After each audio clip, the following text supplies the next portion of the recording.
Right. Let's see.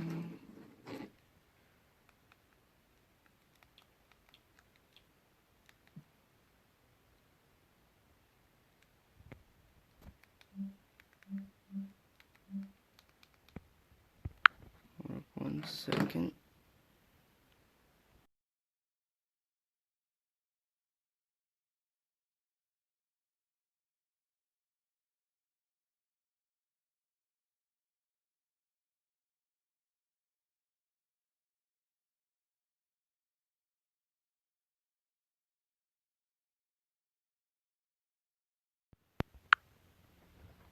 Yep, I can see myself. I can see myself now. I'm live.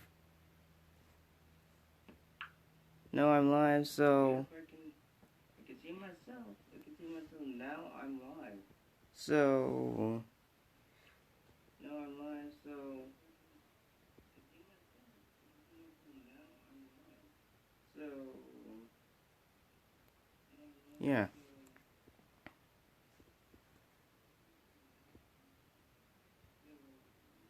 Connected. Yeah. I'm gonna be waiting for some people to get in. Connected. I'm gonna be waiting for people to get in. Hold on, be right back. Wait, no.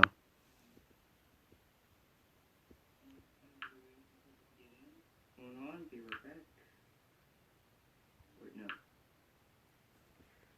Okay, so let's start the reaction. So what is going on, gamers? This is Michael Scott Games, so welcome back to another reaction video. Today, we're reacting to the Drown Man Chapter 1 made by Markiplier. So, let's get into this. I could be living, it could be... Okay, so I'm going to be getting the link in the description down below if you want to check it out for yourself. So, yeah, so let's get into this. Yeah. State your name for the record. Wade Barnes, Where were you born? Cincinnati, Ohio. Where do you live? Cincinnati, Ohio.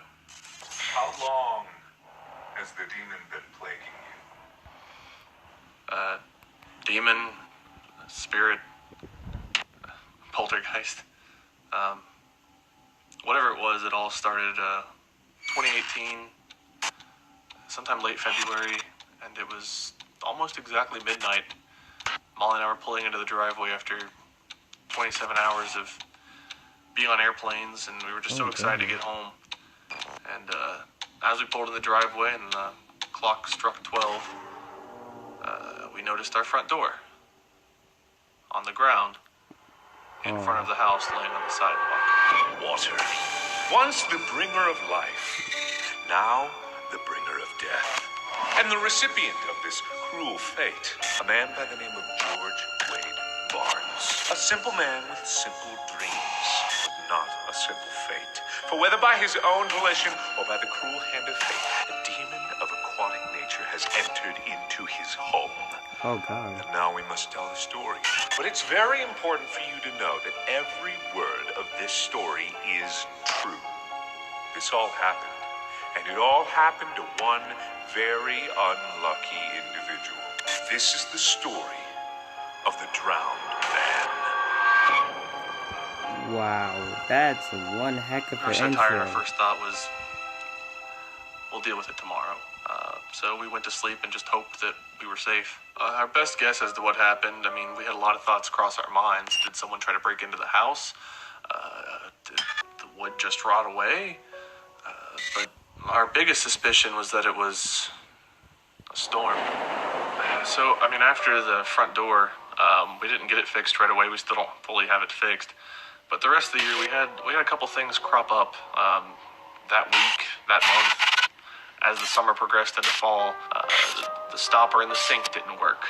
We had to have the toilet on the main floor fixed. We had to replace the kitchen faucet because there was a drip under the faucet, the first drip in the house. But it wouldn't be the last. The water heater went out. We had to get that replaced. Sediment started pouring into the tub upstairs. all kinds of little things that just added up and added up and added up and left us thinking maybe this was something more than bad luck or typical house maintenance. Now, I'm going to pause you there because you said sediment was coming out of your tub so casually, as if that was normal. With the amount of problems we've had, especially wet, water, leaking, dripping, flowing, flooding, I don't know. Would you say that the sediment looked a bit like blood? I don't know that I would say that. No. You said that the tub flowed out pink water. Was it because there was blood in the water?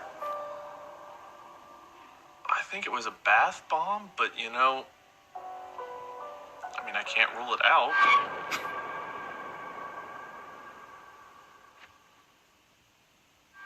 Paint me a picture of everything starting from, and I quote, 12:55 a.m. Oh boy, that was getting interesting. It was pretty typical that we'd finish up between 12:50, 1:10 a.m. We'd wrap up right in that time frame. 12:55, we officially ended the stream, and normally we stay in the call and just chit-chat a bit to make sure we're all going to be there next week, etc., etc. But as soon as we ended the stream, and I kind of kicked back, I heard a noise. I didn't know what it was, so I told everyone in the call to give me a moment. And I stood up and I took a step out of my office. And what I saw confused me. The air vent in the ceiling was dripping. I didn't think that was very normal. It's like, okay, is it because of the AC unit? No, this was January 31st in Cincinnati of 2019. This was the coldest night we had had the entire year, with wind chill temperatures down to -6. So why was there water in the air vent? And then past the air vent is a window. That window had water running down. Oh, it must be raining. But the water's running on the inside. I walked over to it. The wall was popped out. Did it look a bit like a vein? Something that would carry blood? I mean, technically the way it was puffed out, yeah, like if you're flexing a muscle and your vein kind of sticks out, it kind of had that look to it. Did you check it for a pulse? No, I didn't think to do that. I ran up the stairs, and it was even scarier up there. We used to have a light fixture that sat in front of our TV. The light fixture was pouring out water. Oh, our boy. ceiling fan was spinning and was pouring out water. Was the fan dripping blood?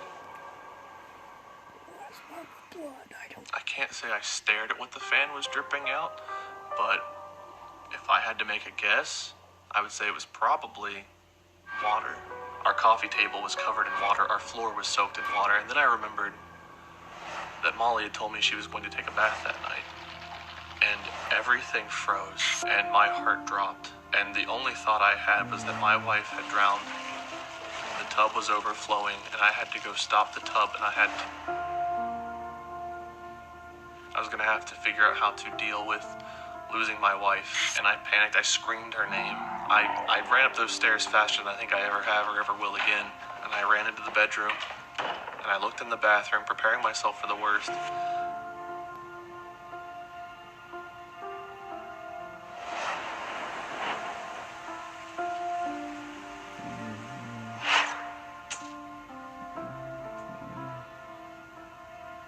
Yeah. That is sad.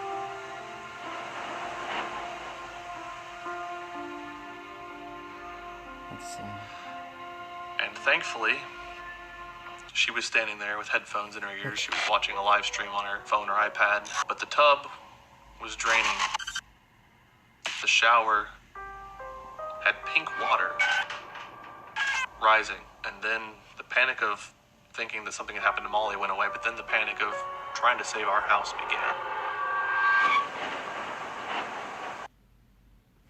Some people think that vaping is no big Oh, deal. you gotta be But that kidding is just an me. illusion. You said you vape. Why don't you smoke cigarettes?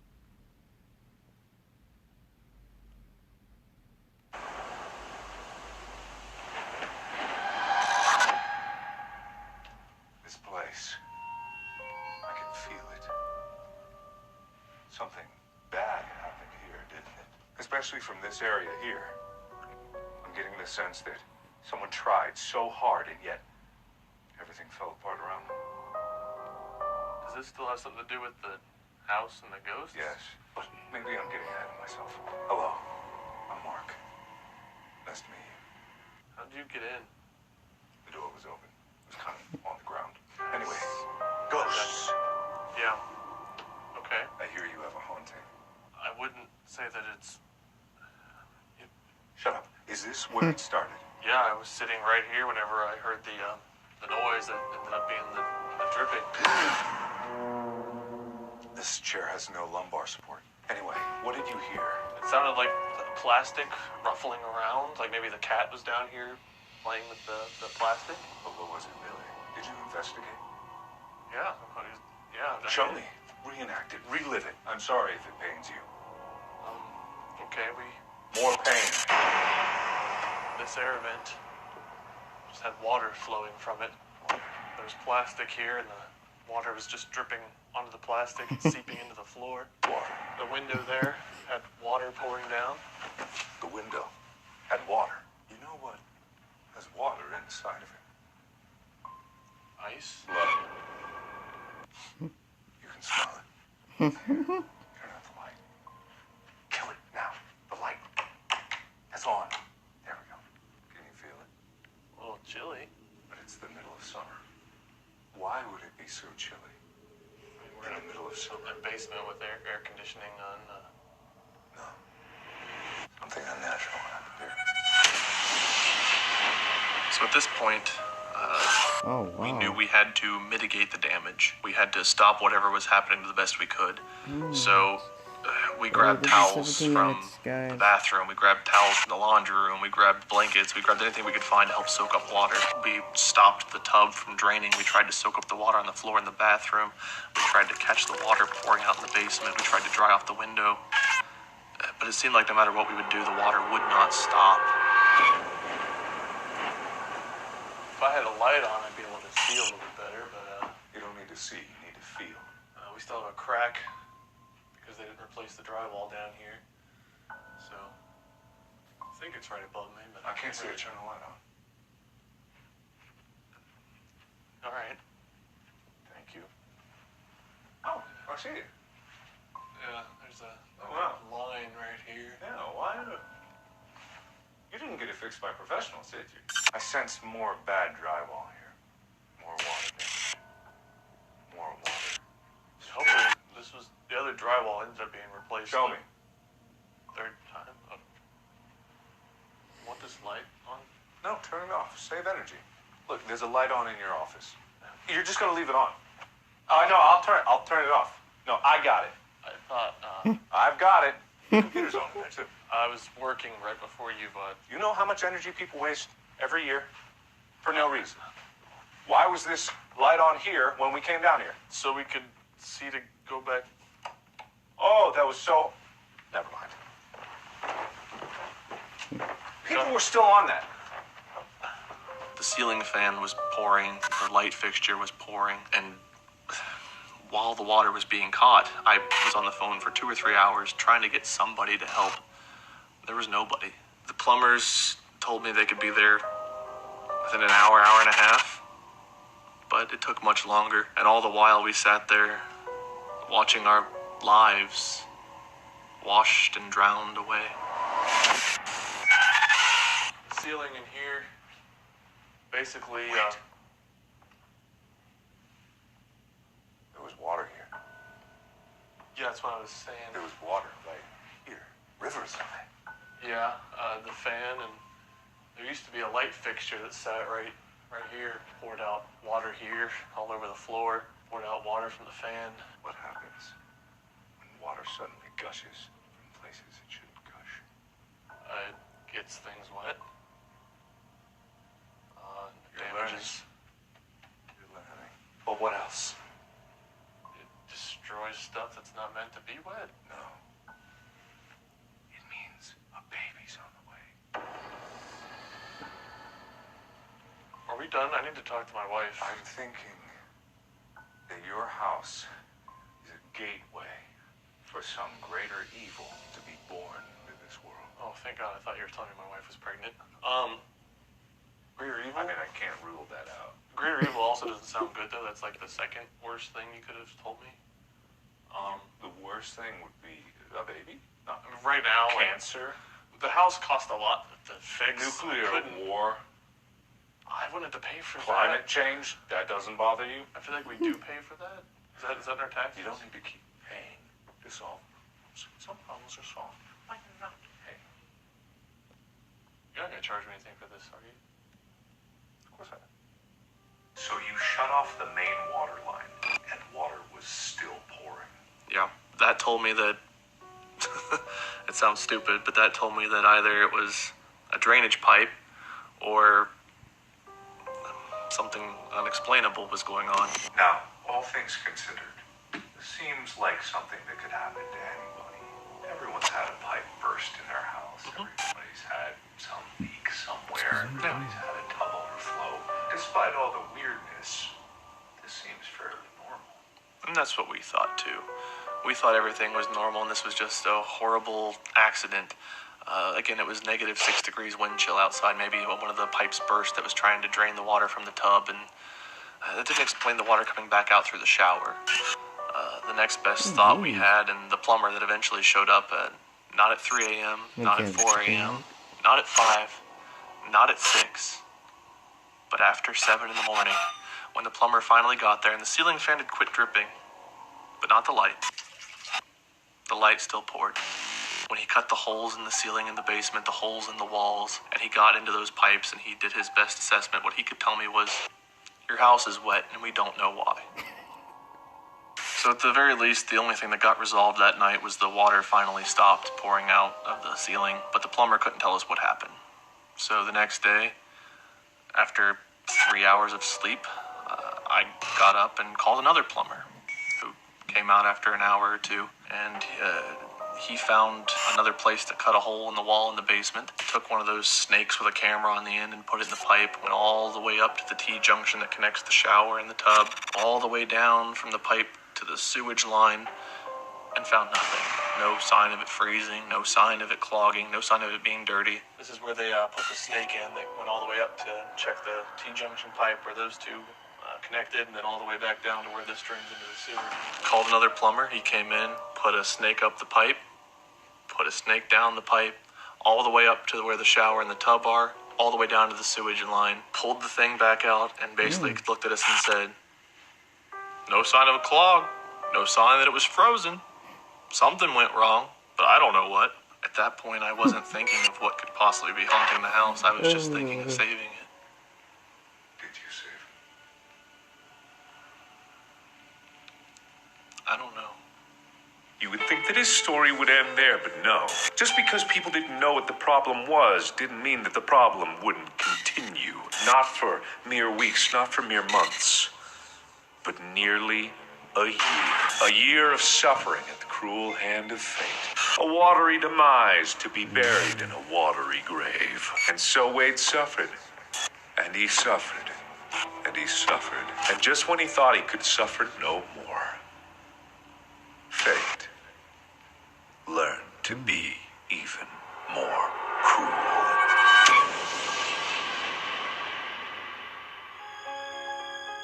Oh, ye cruel fate!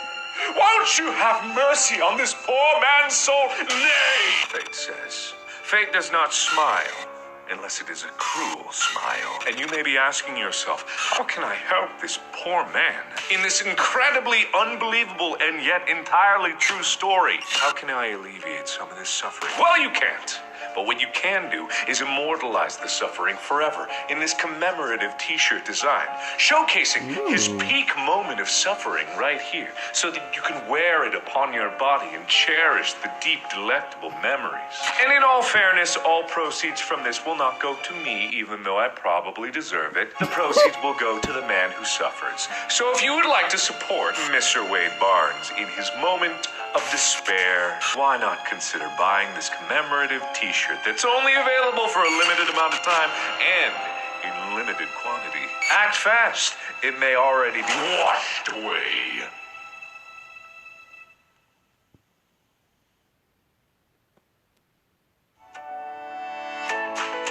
Oh, wow.